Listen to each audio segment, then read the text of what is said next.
commitment. It takes extraordinary strength. The Valley Forge wasn't easy. Going to the moon wasn't easy. Settling the West wasn't easy. We are the American people. We have seen difficulties before, and we always overcome them. This is about rolling up our sleeves. We might have some differences, but at Americans putting our head down and getting it done.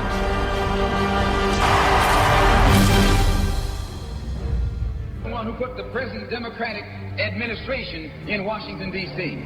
The whites were evenly divided. It was the fact that you threw 80% of your votes behind the Democrats that put the Democrats in the White House.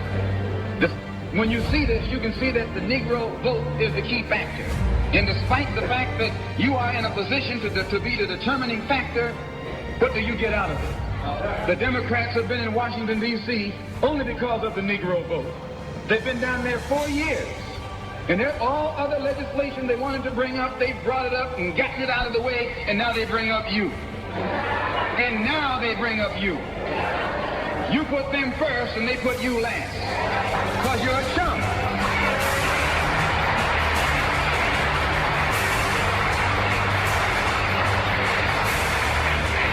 A political chump. In Washington, D.C., in the House of Representatives, there are 257 who are Democrats.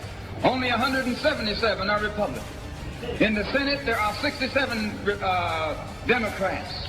Only 33 are Republicans.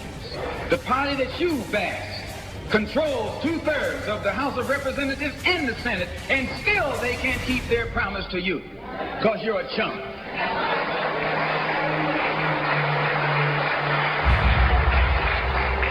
Anytime you throw your weight behind a political party that controls 2/3 of the government, and that party can't keep the promise that it made to you during election time, and you're dumb enough to walk around continuing to identify yourself with that party, you're not only a chump, but you're a traitor to your race.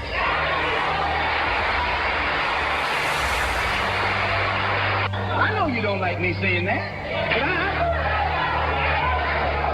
but I'm not the kind of person who come here to say what you like. I'm going to tell you the truth whether you like it or not.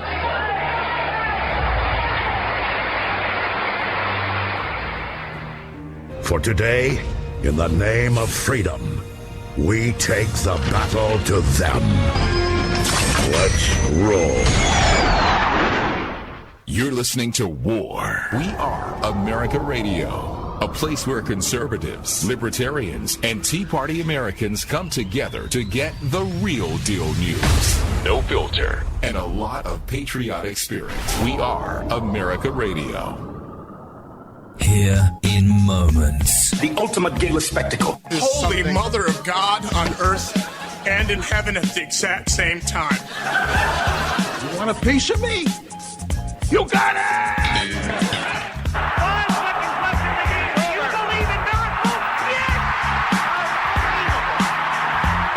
We will make America strong again. We will make America proud again. We will make America safe again. And we will make America great again.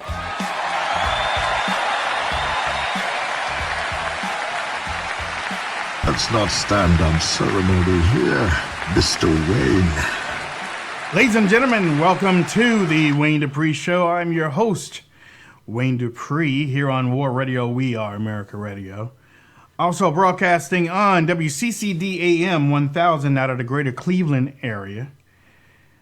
AM radio station. Pastor Scott, thank you for allowing us to broadcast on your network. We're also broadcasting on the Right Side Broadcasting Network on YouTube. So those, if you're watching right now, you need to be sharing the show. Okay? Share the show. Let people know that we are going to be taking calls in just a few minutes. But I want to... Wait. Let's not forget, we're also simulcasting on Spreaker.com. Our little flagship home loyal members, and we're also on Twitter. So if you're watching us on Twitter, retweet it. because you can watch us now on Twitter too. You can watch. You can share the YouTube clip, and you can watch us on Twitter. Let me introduce my co-host from Pittsburgh, Pennsylvania, the godfather of War Radio, Mr. Hutch Bailey Jr. What's up, Hutch? I knew it. I knew it. Oh, man. Hutch. Hello, Hutch. Hello, Hutch. Where's Hutch? Okay. All right. Something is going on. So I'm going to end that, and I'm going to call him back, ladies and gentlemen. But believe me, he is there. I'm looking at him right here. I'm looking at him right there. He is there. I think this happens when he does his show. He does his show, and on Tuesdays, Wednesdays, Fridays, Sundays, I think. When he does his show, I think there's a switchover problem. So we're going to try him again here, ladies and gentlemen. But we got a whole lot to talk about tonight. We're going to be taking calls. Hutch. Nope. Jesus. All right. So basically, we're going to be taking your calls tonight. And there is one thing that I want to talk about real quick. Usually, honestly, I really don't. I'm not into the race game, I don't come on my show and curse at people and do all that manner of disrespect because I don't feel I need to. I don't push the racist card because it's ugly. There are bad people out there. Bottom line, there's just bad people out there. Do I highlight them? I used to. But you know what? That's not how I want to be remembered. I want to be remembered as a person that can talk to anybody on any level and still leave with a clear head without riling somebody up over the color of my skin. Now, I was talking, Tariq Nasheed was on Tucker Carlson tonight. And he put out a tweet yesterday. And honestly, I really never even thought about it. Of the white, in his tweet, the white policeman kills black Somali. Wow. And all day yesterday, I never even put that together. Never even put it together. All I kept seeing in my head was a police officer took a Somali refugee that tried to kill Americans, tried to take him down, took him down. But Tariq got on TV, and whatever. If Tucker Carlson wants his ratings up, then I like Tucker. I do. I like him, and Tucker has common sense, like oozing out of his pores. But I know one thing: he's not a white supremacist. Tucker Carlson is not a white supremacist. Tariq went on, Tucker quoted him his words, and then Tariq backpedaled. As a matter of fact, I even think there was somewhere in there where he said he didn't say that where he didn't use black and white, but he did. It's in his tweet. A white police officer killed black Somali. Now, honestly, I don't know what the hell you're trying to do, man. I really don't. And I'm not going to fuss at you on Twitter about race. I'm not. Now, the last question I posed to you and you didn't respond was, if white people are so white supremacists, if they are so into the white supremacy, who's paying you, dude? Tariq Nasheed goes around the country. He goes around the country. He's done a couple movies highlighting the black man and how white people are evil. I've seen him on The Breakfast Show talk about, now, granted, he's also talked about Obama. But, he's just against the white man, period. I'm not against the white man. I'm against black man, white man, whatever you are. If you disrespect me, I'm going to be against you. But but that white supremacy stuff doesn't stick up here. because I got too much to think about. I got 2 girls that are in GT class, honors. So I'm not raising those stupid kids. And I'm trying to provide for them the best way I can. And I'm not going to talk about no race here and race, the black white man trying to keep us down, or the white supremacy. And I ain't bought and I ain't paid for by no white people. But then my question to you, Mr. Nasheed, who's paying you? Who's paying you? I asked him, was he spot checking white people? You know, well, let's see. You over here, and you move over here. Got the white supremacy people over here, and y'all paying me, so y'all ain't white supremacy this week. But don't say the wrong word, because then you're gonna be white supremacist. I've been doing this for a long time. As a matter of fact, I even have gotten to the point that, number one, I don't classify myself as a black conservative. And anybody that wants to do that, you know, I kind of say, don't do that. I'm an independent conservative who loves this country. Period. That's all I am. And for those people that go around here talking about, we're all immigrants. I ain't no immigrant. I was born here. Now, if you got a problem with my ancestors, then you can go dig them up in the graveyard and talk to them about being immigrants. But I ain't no immigrant. We're a nation of immigrants. That's right. We are. But I ain't no immigrant. I was born here. So and I know some people are still talking with Tariq Nasheed, and I know he's probably going back and forth with him, and he might not. He might get tired of it. But this show, I'm not a sellout. I love my skin. I love who I am. I can't be nobody else. I don't hate myself. You know, and that's one of the main reasons. That's one of the main things that people, you know, try to put on me in direct message. You know, you hate your skin color. You hate your own community. No, I don't. No, I don't. If they right, they right. And if they wrong, they're wrong. And I'm going to call them out. And I'm going to call white people out. And I'm going to call Asians out. And I'm going to call anybody out. If you do the wrong thing, I'm going to call you out. I got 815 on the phone. 815, what's your name? 815, what's your name? Where you calling from? From the other day. What's your name? Where you calling from? Susan from Illinois. I was in the chat room last night. You said Susan? About the turkey. Yes. How you doing?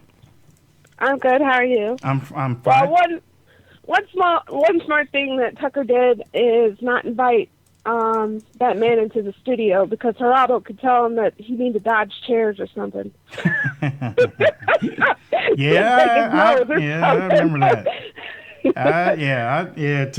Geraldo got his nose broke that day, didn't he? Yeah, he did. He learned really quick that he shouldn't have had those guests sitting right next to each other, 5 feet away and stuff like that. But how do you feel, Susan?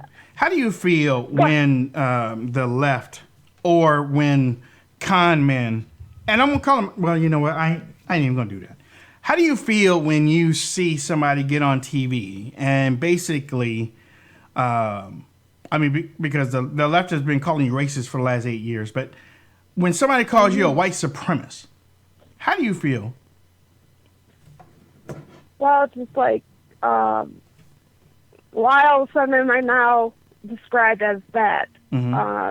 Just because of the man that's elected in the House, and then just assume that's what's going on. My great-grandfather was mulatto, and luckily he survived for me to even be here. So that the race card's been in my family for a long time, and I just think they're just ignorant, and they're just bringing up all this mess for attention, and someone didn't give enough attention when they were growing up. I don't know. Yeah, exactly. They want their 15 minutes of fame no matter what, and they're going to call and point fingers at people for their feelings instead of just going out there and getting counseling, because they're out of their minds. Right.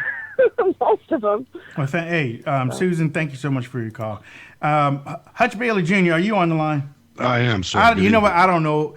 You had a show tonight. I think there's a mix-up or some type of thing going from your show over here. There might be, because I see you calling me and it goes away a second later. Mm-hmm.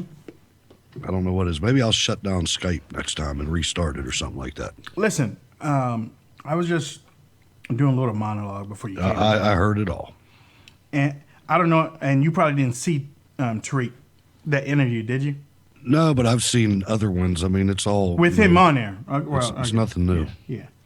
I mean, I'm not going to say... Listen, I'm not going to throw Tucker under the bus because Tucker probably was pissed off that he saw that tweet. So he's going to bring him on. I mean, Tucker isn't afraid.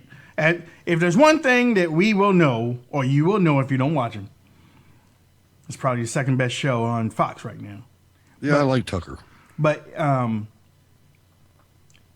he brought him on, and when I saw he was on there, I was like, oh, man, here we go. I was like, oh, man, the Tariq Nasheed, I can't believe it. Him, of all people, he's going to be on there. And actually, honestly, I really thought he was going to kind of destroy Tucker a little bit. Because, I mean, I've seen him and what he does and his tactics.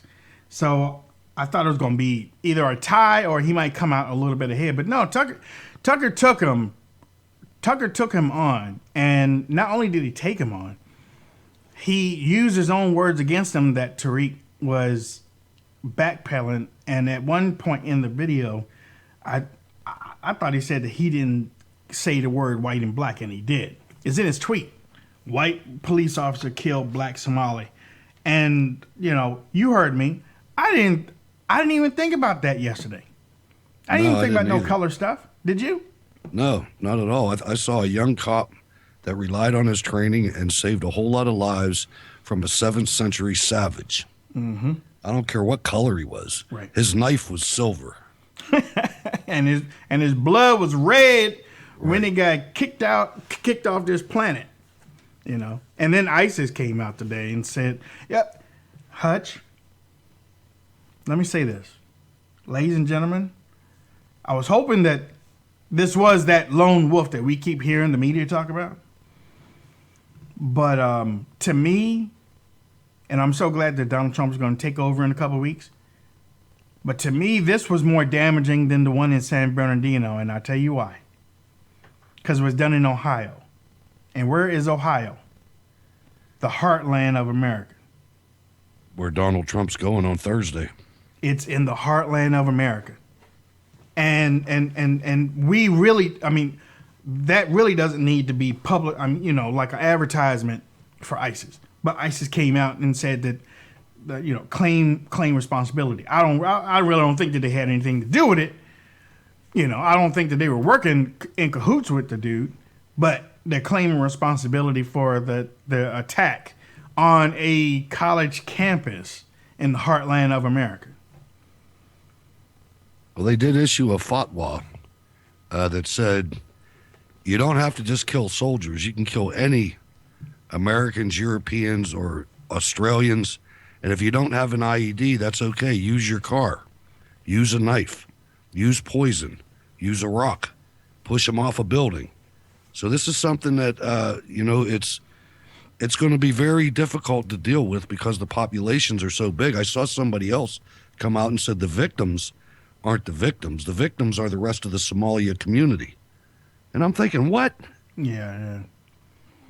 This is something, and really, to be frank, John Kasich caused Columbus is the third largest population of Somali refugees in the United States, just, next to Dearborn and Minneapolis. I mean, this is something that we're doing to ourselves. I mean, These people come right out of the most deplorable living conditions that you can imagine. I mean, they have to be taught what sewage is and what electrical outlets are. Right. I mean, you've seen the pictures of Black Hawk Down. That's where they come from. Right. It's bad for everybody. Well, I'll say this. when I saw that ISIS had taken responsibility for it, the first thing in my mind, the first thing I said was, man, please don't let them be associated with this thing, because I saw it as in the middle of the United States of America. You know, I don't think they're associated with it. Like, he didn't have a commander or anything like that, but they have their magazine and they have their different outlets on social media, and they put these fatwas out, these announcements out to people, and you get somebody like that. And you know, just before that, he was in the publication at Ohio State, the Lantern, and he was playing the victim card about how, everybody portrays us as these evil people, and we're really not. We're all this. And then he goes and does this. Yeah. Let's see, we got Kim calling in. Kim is calling in from Ohio, as a matter of fact. Hey, Kim is on the line. What's up, Kim? Hi, how are you, Wayne? Oh, Kim. Can you hear me okay? No, ma'am. It almost sounds like a 1960s science fiction movie. Yeah, so do you. I'll try to call back. All right, dear. Thank you. Uh-huh. All right. You'll have that. Yeah. Either that or, she had that thing on her throat. I was thinking that too. I was like, okay, well. I had a neighbor like that. That stuff freaked you out when you were a little kid. Yeah, it did. Like, ooh. Because he had to take a couple breaths to get it going. It was like, oh boy, geez, that's scary. Yeah, it is scary. All right, we got Joe. Joe from Montana. What's up, Joe? Doing great, Wayne. How are you guys tonight? Go ahead, man. You're on the line. Outstanding. Okay, I wanted to also talk about the Minnesota mob of Somalis that went through an upscale neighborhood. Talking to your phone, man. Joe. Okay, I want to talk about the mob of Somalis that went through the neighborhood in Minnesota. It's a article, it has some film, and it was originally an NBC story, and then the local affiliate picked it up, KSTP, actually ABC affiliate. And it was a mob of Somali Muslims that were running up and down the street, threatening to rape and kill all the neighbors in this affluent neighborhood. Have you heard anything about that? I do not. Time for a good time. Sounds like it's a good time for a game of cowboys and Muslims. I'm telling you. And unbelievable. And so, it's just the people can create their own mess. They create their own hate. And so, I don't think we have to own it. I mean, I really don't. And as far as the Jill Stein recount, to kind of back up a little bit, the Electoral College, all the Democrats are complaining about the Electoral College being bad and whatnot. That is what saves them in elections. If the Electoral College didn't exist and the popular vote was what we ran by, then the Democrats would have to defend California and New York simultaneously. It's the Electoral College that gives them the advantage. And so I fully expect the Trump campaign, the transition team, to get through these recounts, have enough electoral votes to make the 270, and then at the end of this thing, they're going to go, oh, whoa, you don't like the Electoral College? Great, let's go to a popular vote.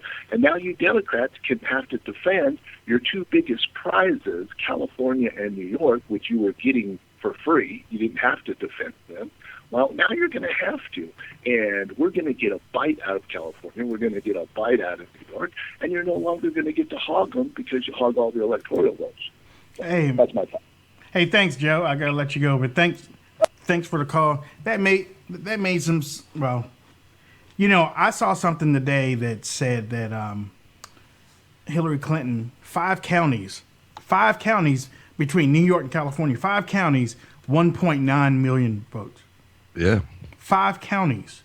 So, when you hear she won by 2 million, well, the thing says 2 million, and now the Democrats are saying 3 million, but she won by 2 million votes. Yeah, take California and take New York out of that, and she got blown out.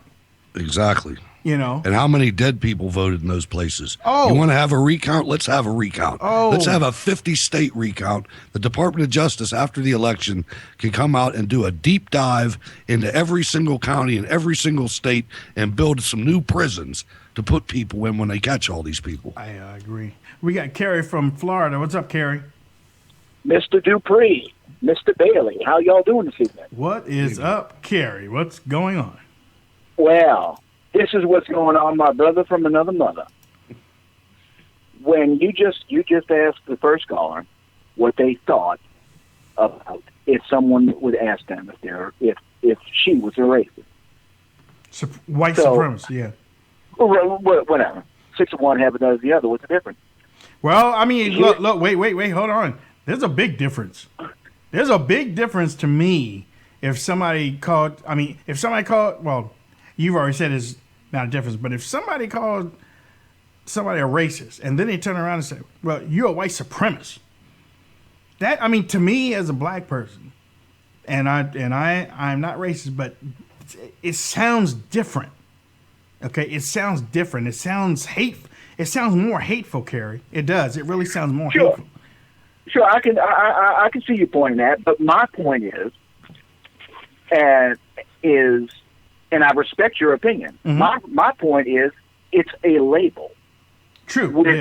Without any fact, without any documentation of anything, right? Then all it is a tactic of the left to create a situation where all of a sudden now I called you this and you are this simply because I said you are this. Now prove to me that you're not. And the best thing about it is you, us, everybody that is listening most of the people that are listening right now and watching right now, we all use our common sense. So we can agree with how you're talking. But for the people, low information people out there that don't know anything, or the people that are behind the weeds, they're afraid to come out and fight, when they hear that stuff, it sticks, man. But you know, the sad part about it is if you look at it realistically, and I'd love to be on a panel like that, because I'd say, all right, Tariq, blacks are about 13% of the population or something like that. If this is a country run by white supremacists, why is your ass still here? Why are you behind a microphone at a major network? Well, and why aren't the police outside get ready to snatch you up? But that's what I said. I mean, well, that's basically one of the things I said is like when he goes on these tours, when he gets paid, who's paying him? Right. If it is white people paying him, then is he using some type of spot check to say, okay, well, you ain't no white supremacist today. Thank you for my check. You know, come on, man. Come on. What you have to remember, and everybody keeps this in mind, remember this. Actions prove intent. Anytime somebody does something, it proves and confirms the intent of why they did it. Nobody accidentally murders somebody. Okay? Criminals murderers murder people. Okay? Okay. What this guy was trying to do, what he did, is he was trying to start race problems, is what he was trying to do. That was his whole intent. And that's the reason why, Tucker just said, you're not going to come in here and start that crap in here because we all know what your game plan is. We know what their playbook is. Yeah. Well, Mr. K from Florida, thank you for calling in, man. You always thank you for your time. You always call in with some things that you can think about and people have to go home and do some homework on, and that's always a good thing. So, thank you, my friend. Thank you so much. One last thing, since I've got both you and Mr. Bailey on. Your upgrade is on its way, Mr. Dupree, Mr. Bailey. Both of y'all's upgrades is on its way, as well as Joe, RSBN. You better be listening to me, my sister my brother from another mother. Y'all's upgrade is on its way because change is here. Thank you for your time, Mr. Dupree. You keep doing what you do. Thank you, Kay. Hey, before we get back to some other subjects, we have an unknown caller that is on the line. What's up, unknown caller? Unknown caller is Lorraine Montagnon. What's up? Oh, okay. You have gone into she went rogue. Yeah. You got one of those. I have been trying to get through. You got one of those burner show. phones. You got one of those burner phones. That's what you got. No, I'm on my home phone. I think it's the government stopping me. I swear. But no, I only got a few things that are bugging me. I need everybody tonight to go home, pick up your Webster's dictionary, and look up the meaning of racist. Because I'm so sick of hearing that word. It's used for everything. If I don't like your pants and I happen to be white and you're black, that makes me a racist. That's what they say. If I call you an idiot because you are and I happen to be a different color than you, I'm a racist. That's what they say. I'm the type of person, I don't care who you are, what color you are, where you come from. If you're an idiot, I'm going to call you an idiot. That's right. All right? Yeah. Now, the meaning of racist is simply one race thinking they are superior to another race. So this word is being totally overused. It's totally ridiculous. What was that guy on Tucker's show tonight? Tariq Nasheed. Oh, yeah, I blocked him on Twitter because he's a racist. Yeah, I know. Well, because he thinks whites are just below him. Oh, I know. And he just disgusts me. Yeah. All right? That young cop shot a murderer, a killer. He saved so many other people from being hurt. Right. And, hey, A1 in my book. There we go. That's another dead one that's not going to harm another American. And I guarantee you he got high fives at the police station from the black cops. You know he did. He did. Oh, yeah, but then all those cops are going to be racist. It sickens me, okay? Yeah. And you've still got, on both sides, okay, people that just keep putting it in, trying to keep that divide that Obama has cultured. That's his only legacy, dividing this country. Yeah. Right in half again. We are not living in 1955, 1940. Yeah. We are in 2016. Well, everybody just needs to take a deep breath. It's over. Not a nice time, there you go. but it happened. There you go. All right, Mom. All right.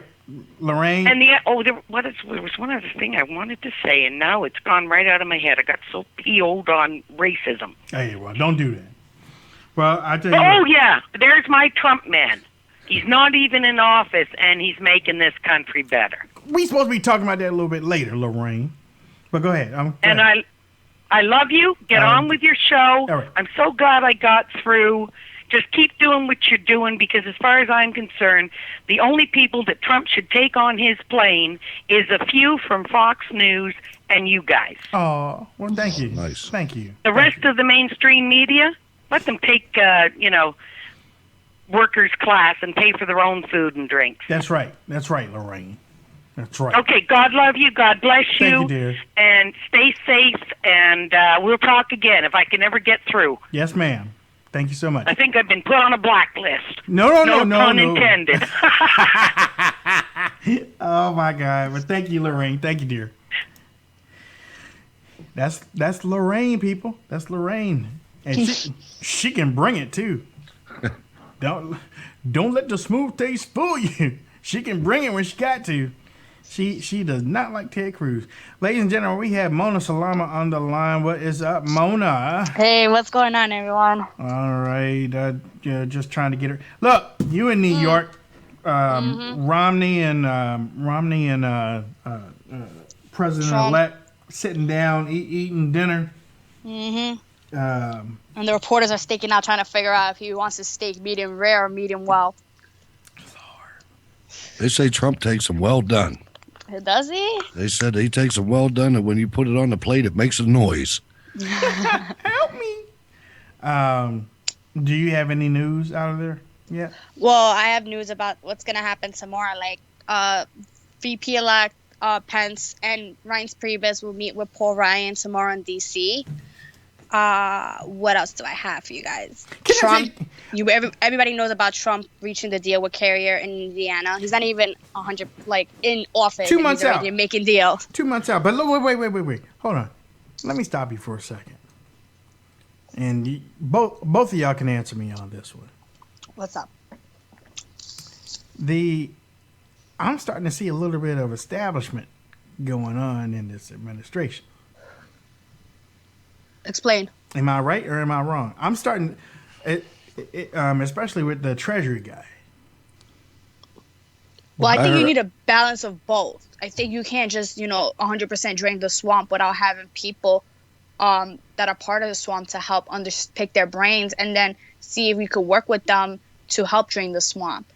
It's like having when the Tea Party took over and the conservative movement, we couldn't have only just Tea Party. We needed some establishment that was willing to work on both sides to negotiate a deal. Hutch? That's like the art of the deal. What do you think, Hutch? I think that more than establishment, I think the Treasury guy was a guy that was in the industry, and I just don't see.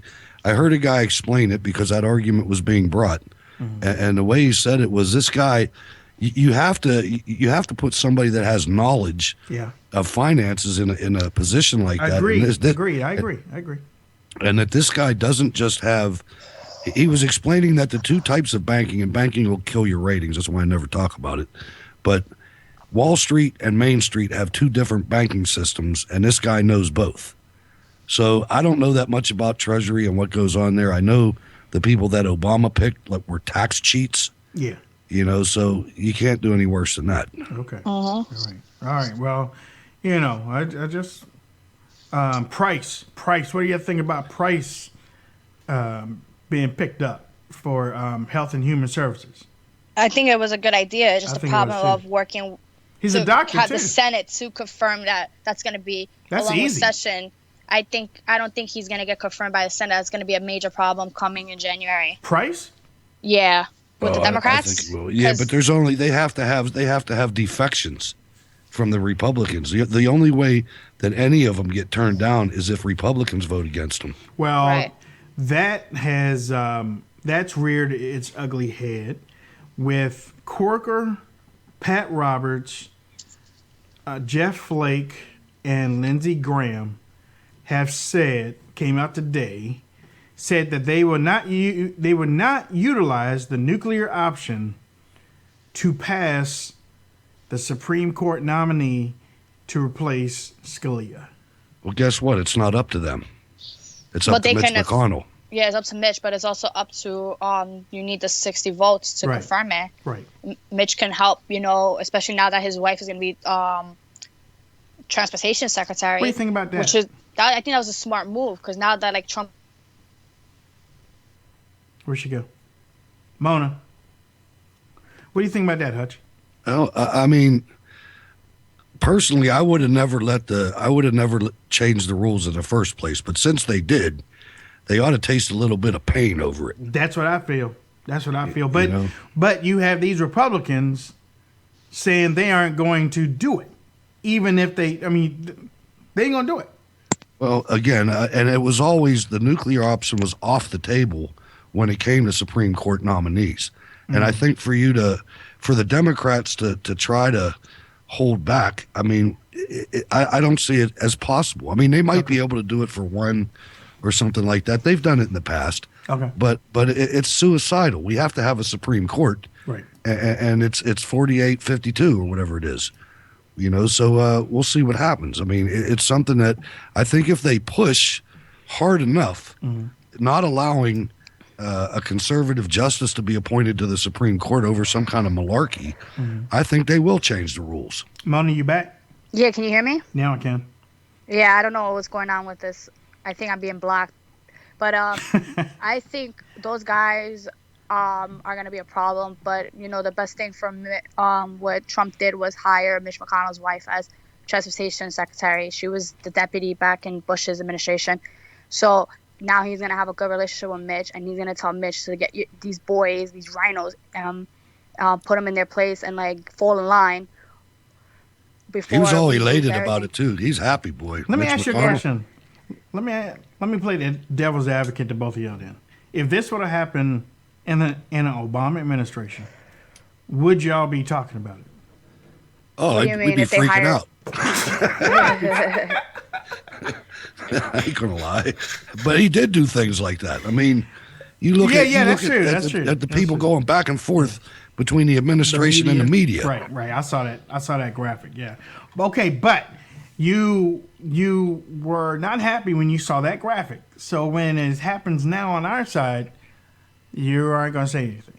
Well, it's not that I'm not going to say anything. It's just that you've got a guy that's on the outside that in order for him to get something done, he has to have all the people pulling in the right direction. He's got some huge things that he has to get done. And if you don't have the leadership in Congress, none of it's going to get done except for executive orders. Yeah, and he promised that he wasn't going to be Obama Part 3 and use executive order. Plus, Chow was the Secretary of Labor before. I mean, she's qualified to do this. Yeah. Okay, so let me play the devil's advocate again. I got questions. I got questions for y'all. So, just take them for as it go. Do you think Romney is a good pick for Secretary of State? Wait. And before you answer that, don't look at the stuff that he said about Trump in the primaries. Is he a better pick for Secretary of State and working with people overseas than some of the names that are in there right now? I don't know about working, but I know that he's very clever when it comes to foreign policies. I don't think that's what he hired him for. If he does in fact predicted hire him, what was going to happen in Russia. Remember that debate against Obama? I was thinking about that too. I was like, well, he didn't like Russia though. I think what he's got Romney there for, if he in fact does have him, I think what he's going to do is he's going to use his, and this is brought to me by Thomas Lifson, he's going to use his national security team as far as major policy decisions overseas, and he's going to use Romney for his qualities and his experience at Bain Capital for fixing companies. He's going to come into the State Department and he's going to close entire portions of the State Department. He's going to flip that whole agency around and bring it out like he did with the companies he did when he was in Bain Capital. Because it is damaged. It's hugely damaged. There's so many, they call them Arabists. There's so many people in there that are so against Israel and have, if you look back over the people that have retired, they have retirement villas that are all paid for by oil money from the Middle East. The place has got to be cleaned up. And I think that's what he's going to do. And he's going to have other people like John Bolton, might be a deputy secretary or something, and he's going to be running the overseas stuff. And Romney has a great relationship with Netanyahu too. Yeah. Mm-hmm. Okay, but that's just talking about Romney. I'm not saying Romney should be Secretary of State. Again, I would not hire him to work on my bicycle chain. I'm just looking at the cards that are on the table. I'm just looking at the things that are laid before me and giving you the lay of the terrain. That's basically what I'm doing. What else you got, Mona? The transition team. I have my notes. There's been a lot of things happening today. Did you drop something? That was me. Man, sometimes I feel like y'all are in this room. That was me. So basically, Trump added new vice chairs to his transition team, and a lot of them include several women. And, Katie McFarland.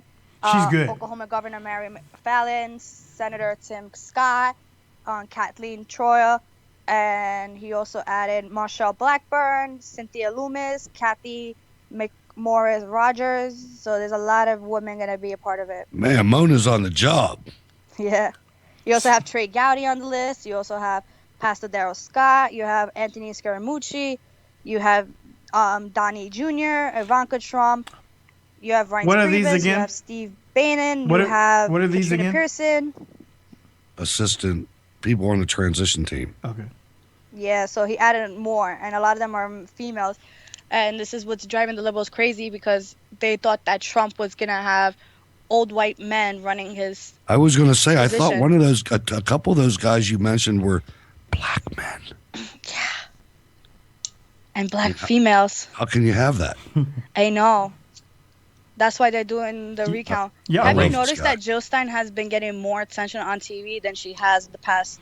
You know what? No, year and a half. She got money now. Yeah. She rich. I saw this treasurer guy. I think it was from North Carolina, South Carolina, or Florida, whatever. And the guy from Fox was like, okay, so if this thing goes south, what are y'all gonna do with the money? Well, we're just gonna talk to the donors and see what they want to do. Yeah, I don't know how she's getting all this money. I don't know why they're wasting their time. She was pissed off. Let's just say like they do the recount. Well, Michigan already finalized it. I mean, Wisconsin, I'm sorry. But then Michigan finalized it. Wisconsin's going to finalize it, and then Pennsylvania. And let's say they recounted it all. This is devil's advocate. And they all go to Hillary all of a sudden. All those 3 states that Trump won. It's still not going to bring Hillary to the 270 that she needs. She only has 220. So, well, I don't first know of all, where in they're getting this Pennsylvania, perception. there's no way that you're gonna reverse 70,000 votes. I mean, people will be going into their gun lockers. I don't think they're trying to get her to win. I think they're trying to stop him from getting to 270. So well, he has 306. How are they gonna stop to get him to 270? If you take away those 3 states, no, it still does. He still gets 270 because all those 3 states combined only adds up to 30 electoral votes. About 30 to 40 electoral votes. He's 40, still over 270. 40 is enough to take 40, 30, 36. Yeah, 40 right there is enough. Well, to Michigan put him was 11, under 270. Pennsylvania was 11, and Not to mention, if you look at the laws in Pennsylvania for a recount, there's no way. You have to get affidavits. I mean, people have to spend money. It's crazy. Well, I tell you what. You let them try to do this to stay Donald relevant, Trump, which is gonna hurt their party, which is the best thing that's ever happening.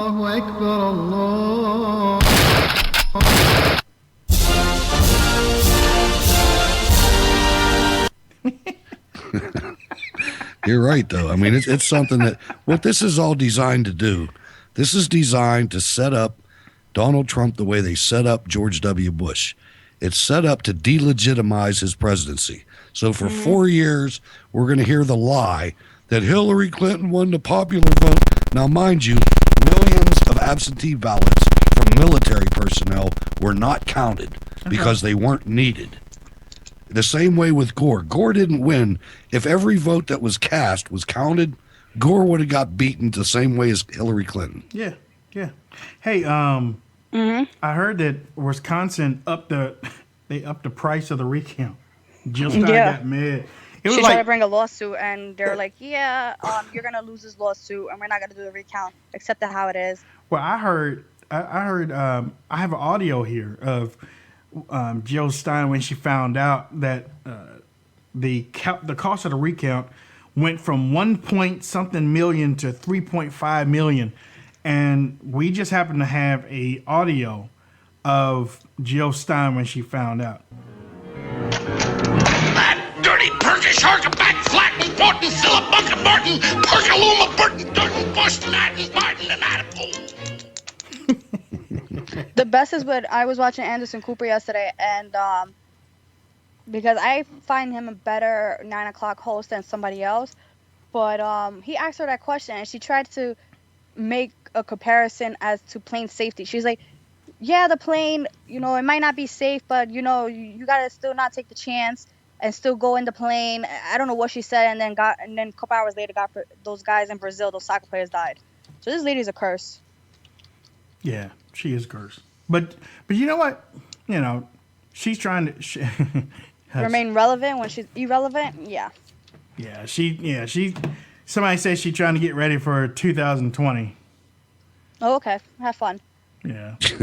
Well, back to good news. Trump is doing the thank you tour coming up.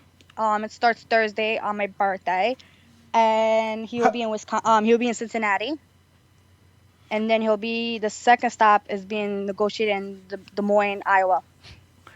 Iowa. I hope they take it. His body double needs to do that tour. Yeah, he needs to stay in the bunker. Yeah, Hutch wasn't too happy about the tour thing. Yeah. I mean, it's nice that he's doing it and all, but I kind of miss those rallies, though. I miss covering them. Well, he said that he's going to be doing those a whole lot more. Yeah. There's just going to be a lot of precautions to get ready. I hear you, Hutch. What's wrong? I heard that one. The media, no, I didn't do nothing. No, you like... Oh, did I? Yeah. I'm nervous, man. I'm saying. Tensions are high. Tensions are high. Tensions are high, but... You can't live life being scared of what's going to happen when you walk out the door. No, I agree with that, but I just think that he's... This man came down from the 24th floor and whooped all the other GOP's tail. Then he took it against one of the worst criminals to ever run for president of the United States and whipped her tail, blew her, landslided her. And now they're in the corner. Yeah. Now they're like a rat in the corner with nowhere to go. Yeah. And that's the part that makes me nervous. That being said, Trump Tower is 58 stories tall. 58? Mm-hmm. Okay. His offices are on the 26th floor. His penthouse is on the 58th floor that really says 68. His penthouse is on the 3rd floor, actually. Penthouse has to be on the top floor. That's the definition of penthouse. Yeah, I know, but his penthouse is on the beginning of the floor. Really? Yeah. All right, but anyway, the top floor. So he's not all the way up at the top? No. Wow. Well, it ain't penthouse. It looks like it when they do those interviews. You're looking down, though. Mm-hmm. Anyway, the thing that was neat about it is it's the 58th floor is the top floor. It was supposed to be 60, but when you get up there, it says 68 because the lobby and the atrium is 10 stories high. You stop playing. That's what it said in the report I read because I had to do research because I wasn't on my game last night. Wow. I didn't have the information, so I had to go get it. Mona, you hang out there all the time. Yeah, sometimes, not all the time. Is it real high when you go in? Yeah. How far have you been all the way? I mean, have you been all the way up to the top? No, I've been mostly to the garden. You afraid? No, I'm. What you call it? You need very protective. You need somebody to bring you upstairs. Do your job, Mona. No, I'm kidding. I'm trying. No, I'm trying. I need somebody to bring me upstairs. So you gotta make a call to Daryl Scott or like everybody else and be like, hey, can you bring her upstairs? Okay. Hey, that dude that runs the elevator station looked like he has some juice. Yeah, he knows me, but like because I have a reporter's press pass, it's just gonna bring controversy. So I need somebody to bring me upstairs. Even with like certain Trump surrogates, I'm not gonna throw names out there, but they even tell me like when they have to go upstairs, somebody has to come down and bring them to go upstairs. It's funny. It's funny. I was watching a couple people come off those steps. I watched Mike Pence come off the step. He was getting ready to walk by the cameras, and they all right, but whatever. Come on, all right. Yeah, we had a great talk. Things are happening, things are moving. God bless America. Y'all look great. Y'all take care of yourself. They're there for 10 hours. And my friend was detailed yesterday because she's on the job at the NYPD. So I went to go see her because I was working somewhere else. And then we went to Trump Towers. And she's like, this is what you do all day? I was like, no, I find all my information by making phone calls. I don't have to sit and stare at a pretty gold elevator all damn day, waiting and praying for somebody to come down and ask them one question. And most of these reporters get the questions. Like they asked the guy from the Rolls Royce, the lady, the CEO, are you going to change one of the cars?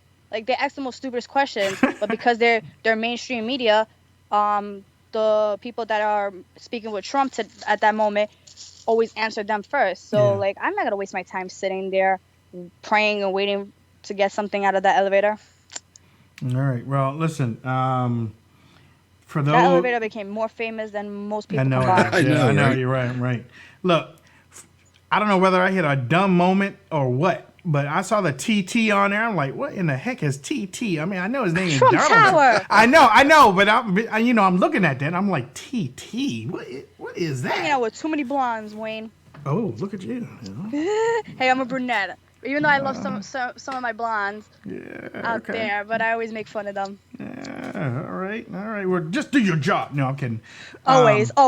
Okay, listen. RSBN Joe wanted me to let everybody know that's watching on YouTube and that's listening on Spreaker and Twitter, watching on Twitter and that the RSBN cameras are in front of the Trump Tower every day from 8 to 6. Mm-hmm. And they will, the first rally, which is going to be in Cincy, the RSBN will be covering that in Cincinnati. So you can watch that on the RSBN YouTube channel. So make sure that you are... That's where I cover all my rallies. Are you going to Cincinnati too? No. I'm saying if I'm not traveling, I would drive there live. I would drive there. It's my birthday, so if you drive, that'll be an awesome birthday present. I'll meet you in Baltimore. You're only like 2.5 hours away from me. Yeah, but you ain't no blonde. Damn it! Do I have to go to the hair salon and color my hair? Look. You said blonde. I didn't say blonde. I said you hang out with too many blondes. I know. Blonde moment because you didn't know what TT stands for. Yeah, see, there you go. Betsy in the chat room said, bye, Mona. Whoa.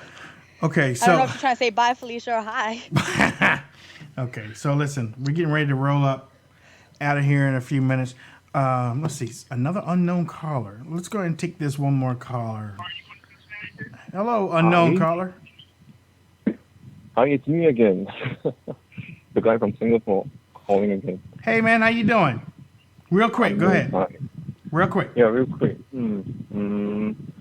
Just want to say that, just hoping that at least there will be some positions for the Ron Paul, either Ron Paul or Rand Paul for Treasury Secretary, because, I believe that if he has Ron Paul as Treasury Secretary, he can really drain the swamp within 4 years. Don't say 8 years. Huh?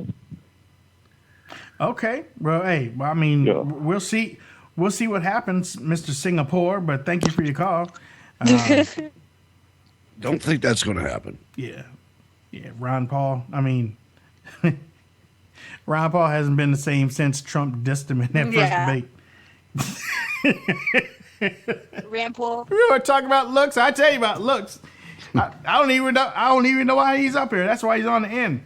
Okay. Well,